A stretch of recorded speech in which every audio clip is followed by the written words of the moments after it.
يا الله، أنت الحافظ، أنت الحامي، تسترني بستر جناحيك، تحفظني في وسط الذئاب، أهرب في جلبابك كالطفل الصغير، تضلل علي بأجنحتك المفرودة، تظلل على رأسي في يوم الحرب، تسترني من سهام الضلال، تحفظني من إغواءات الشرير.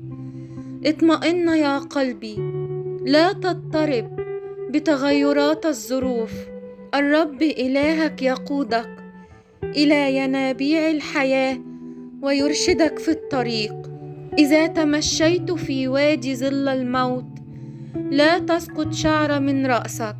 اليوم بادر بالإيمان بدون خوف، اتكلم لكل العالم، اكتب على ورق الشجر والحيطان في البيوت أجمل قصة محبة ظهرت على خشبة الصليب، فالبار ضحى بنفسه من أجلنا نحن الخطاة. الدم المسفوك يمسح كل الخطايا، يسيل الدم المقدس أمام كل العيون. بقوة الروح القدس تنفتح عيون كل إنسان في هذا اليوم.